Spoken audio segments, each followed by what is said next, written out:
I lost it on my wife after she told my son to get out of the picture at my stepdaughter's birthday. My wife Emma and I have been married for 3 years now. She has a daughter, Chloe, who's turning 8, and I have a son, Tyler, who's 10. We've been doing this whole blended family thing, and honestly, it's been pretty good for the most part. Tyler's mom died when he was 4, so Emma's basically the only mom figure he's had that he can really remember. The kid adores her, follows her around like a puppy, calls her mom, the whole thing. And Emma's always been sweet to him, or so I thought. Last Saturday was Chloe's birthday party. Nothing crazy, just family and a few of her friends from school in our backyard. I was manning the grill, making hot dogs and burgers while Emma was doing the whole hostess thing. Tyler was running around with the other kids, having a blast. When it came time for cake, everyone gathered around the picnic table. Chloe was standing behind her rainbow unicorn cake, all excited and giggly. Emma's sister was taking pictures with her phone, trying to get that perfect birthday shot. You know how it is. Tyler, being the good big brother he is, squeezed in next to Chloe to be in the picture. He had this huge smile on his face, his arm around her shoulder. It was actually really sweet. He's been so good about not being jealous of all the attention Chloe gets. That's when Emma snapped. "Tyler, get out of the picture," she said, not even looking at him. "This is Chloe's day." The whole backyard went dead silent. Tyler's face just crumpled. This kid who'd been bouncing around all day suddenly looked like someone had slapped him. He stepped back from the table, his hands falling to his sides. "But I'm her brother," he said quietly, his voice all shaky. "You're her stepbrother," Emma corrected him, still not looking at him. "And today is about Chloe. Go play with the other kids." I watched my son's face turn red. Watched him try not to cry in front of everyone. Emma's sister was standing there with her phone still up, looking uncomfortable as hell. Even some of the other parents were giving each other those looks. That's when I completely lost my Elmar. "What the hell is wrong with you?" I said, probably louder than I should have with kids around. "He's part of this family, too." Emma whipped around to face me, her eyes all narrow and angry. "Don't make a scene, Kevin. It's Chloe's birthday." "I'm not making a scene," I shot back. "But you just humiliated my son in front of everyone." "He calls you Mom, Emma. He thinks you love him." Tyler was already walking toward the house, his shoulders all hunched up. I wanted to go after him, but I also needed to finish this conversation with my wife. "I do love him," Emma said, but her voice was all defensive now. "But Chloe needs to feel special on her birthday. She's been so excited about this party. And Tyler's been excited too." I said, "He helped me wrap her present. He picked out those stupid unicorn napkins she wanted. He's been calling it our sister's birthday for weeks." Emma's mom, who'd been watching this whole thing, finally spoke up. "Emma, honey, maybe you could take another picture with both kids."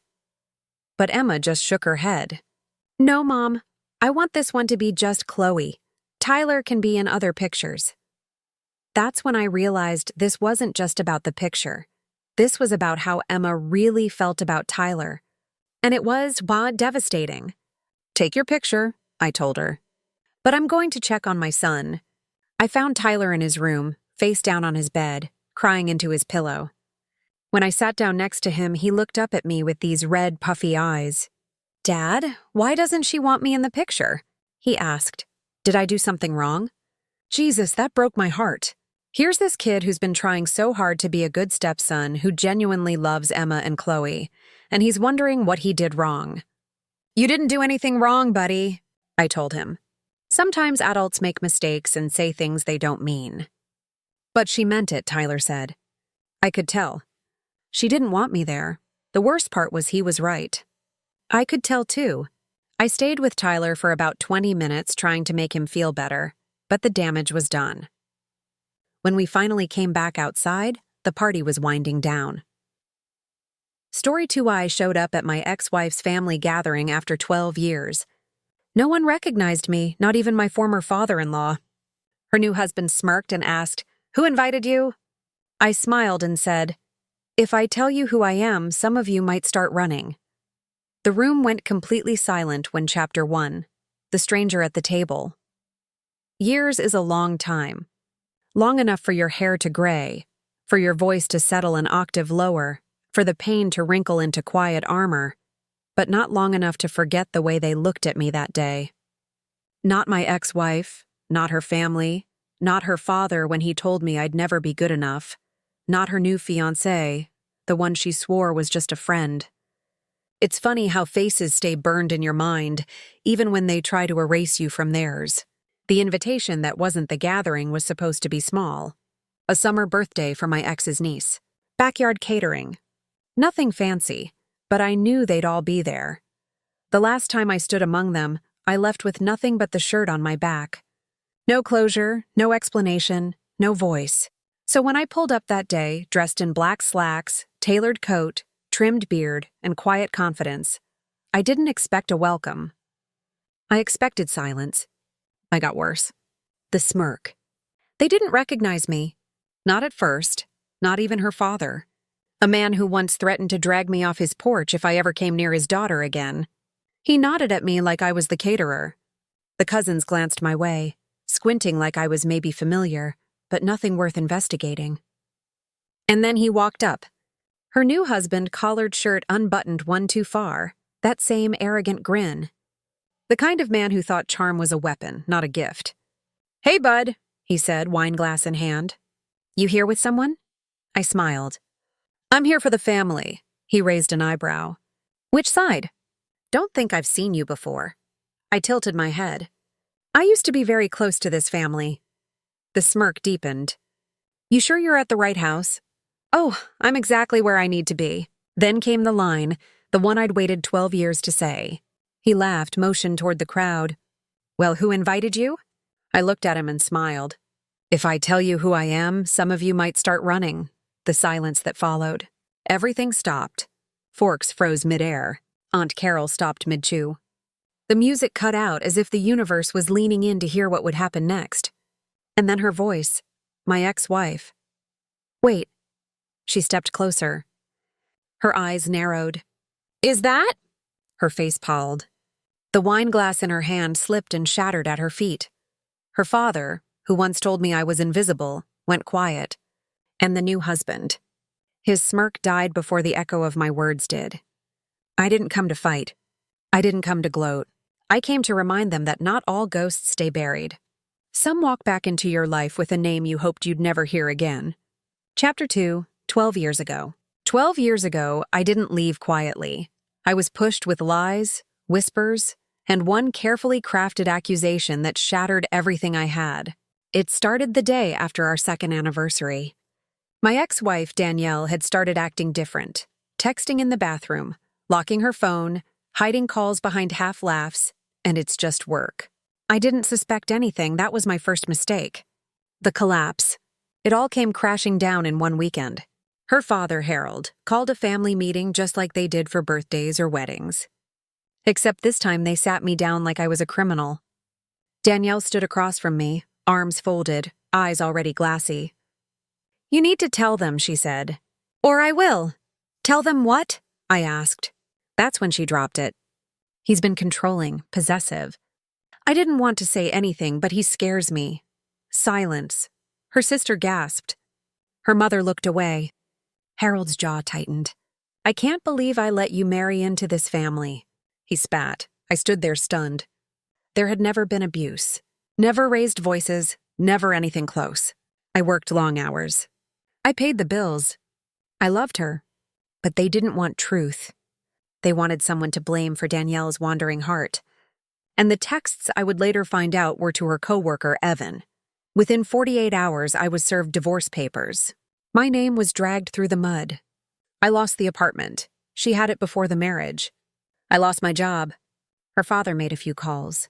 And just like that, I was erased, disappearing. Act 1. Moved 3 states away. Changed my number. Started over from scratch. No friends, no family, no one who believed my side of the story. But I never forgot what Danielle said that day when I begged her to tell the truth. "You think they'll believe you over me? I'm their daughter. You're disposable." She wasn't wrong. So I disappeared for a while.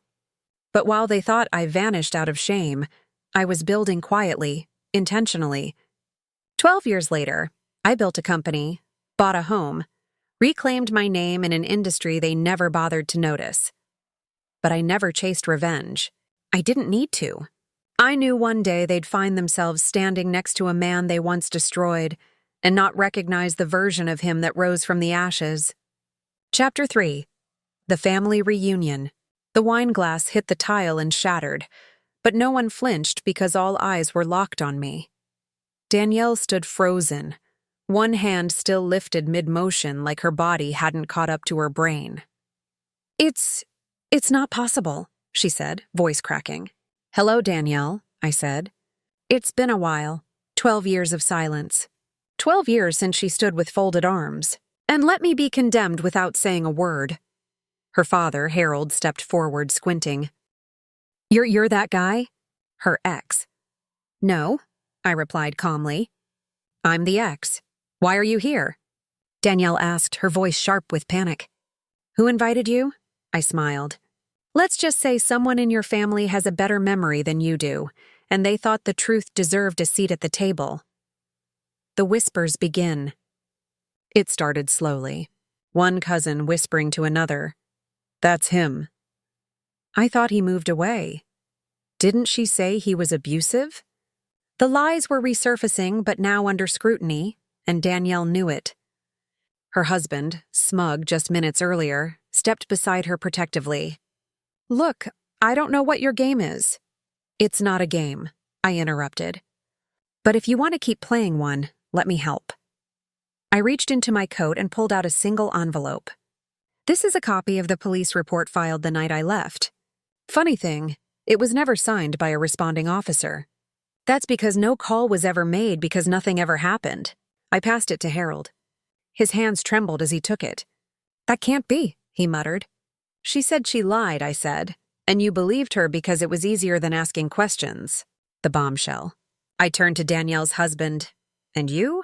You're the guy after me, huh? Same haircut, same fake smile. She has a type. His face flushed. Watch it, man. I laughed softly. Don't worry. You'll figure it out in a year or two when her texts stop making sense and her schedule shifts and she starts crying about how you've changed. You don't know anything about me. He snapped. I know enough to recognize a seat warmer when I see one. The room was dead silent. No one dared breathe. Even the aunt who always made a scene at holidays stood stone still. And then I looked back at Danielle. You once said no one would believe me. I said that I was disposable. I stepped closer. But here I am. And you're the one looking for the exit. Her father finally speaks. Harold opened the envelope, read the document once, then again. His voice was low. Hoarse. Why didn't I check this back then? Because you didn't want to. I said you believed the daughter who was easier to listen to. The one who smiled and said all the right things. You didn't think about the man whose life you destroyed because you never saw me as family. Just temporary. He swallowed hard. Said nothing because what could he say? Chapter 4. The Calm Exit. No one moved. After I handed Harold the report, the one he never bothered to ask for 12 years ago, the room fell into a stunned paralysis. My ex-wife, Danielle, looked like she'd aged 10 years in 5 minutes. Her husband, the one with the arrogance and too sharp smile, stood rigid, jaw tight, finally grasping that this wasn't some social prank or awkward reunion. It was a reckoning. You can't just show up and make accusations, Danielle snapped finally, desperate to regain control. I didn't answer. Instead, I turned toward the one person in the room who hadn't said a word the entire time. Danielle's cousin, Renee. Her expression was unreadable until she spoke. He's not accusing anyone, Renee said evenly. He's just telling the truth. Something you never let him do. The gasp around the room was louder than the statement itself. Danielle's face drained of color. What are you talking about? She said, voice cracking. Renee stepped forward, calm, surgical. I saw the messages, Danielle. The ones between you and Evan. You told me it started before the divorce. And you laughed when you said he's too nice to fight back. Danielle's mouth opened, then closed. Silence. Everyone was looking at her now, but not with pity, with realization. The exit wound. I straightened my coat. I didn't come here to argue or to be forgiven. I turned back to Harold, holding his gaze.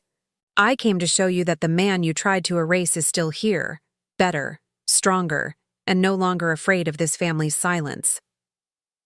I looked at Danielle last. You once told me no one would believe me, that I was disposable. You were wrong. And then I walked to the door. No yelling, no final threat, just the weight of 12 years lifted with every step. The quiet ally outside, Renee followed me down the walkway. Why now?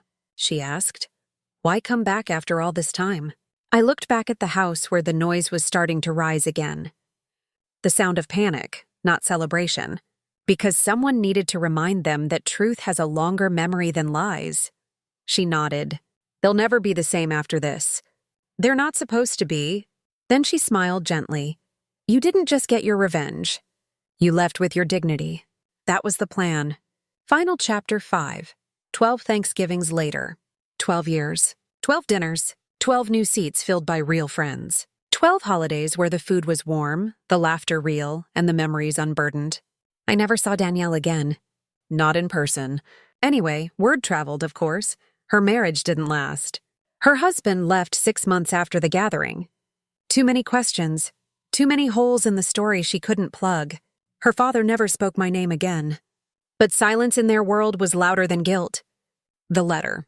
This Thanksgiving, I received a letter, cream envelope, no return address, handwritten in a familiar, delicate script. I stared at it for a while before opening it. Inside a folded note. You were right. I don't know if I ever deserved the life you gave me, but I ruined it trying to chase a version of myself that didn't exist. The family is splintered. I'm tired. I hope you found peace. You earned it, Danielle. No apology, but something quieter. A surrender. I didn't write back. Some chapters don't need to be reopened. The new table. That evening, I hosted dinner just like I'd done for the past decade. My wife, the woman I met 3 years after the reunion, carved the turkey with a soft smile. Her son from a previous marriage handed me the mashed potatoes, called me Dad, and my little girl, not by blood, but by bond, asked if she could make the toast this year. To people who never gave up, she said, even when they were pushed out. There were no gasps, no spilled wine, just quiet clinks of glasses and warmth. Final reflection. 12 years ago, I was erased from a table that pretended to be family, but I built a better one. One where truth, love, and second chances had a permanent seat. I didn't get revenge by screaming. I got it by surviving and thriving. And in the end, that's the kind of revenge that echoes the longest, becoming someone they can no longer reach. Was this revenge perfectly justified, or should the storm have raged harder? Drop your verdict below. I read every single one. Hit like if you crave justice and share this story with someone who needs its fire. Subscribe to Revenge Exposed because here betrayals don't sleep. They hunt their owners. Every shadow hides a reckoning. Every mask breaks, and every betrayal is answered. Stay sharp. Stay unbroken. Stay tuned.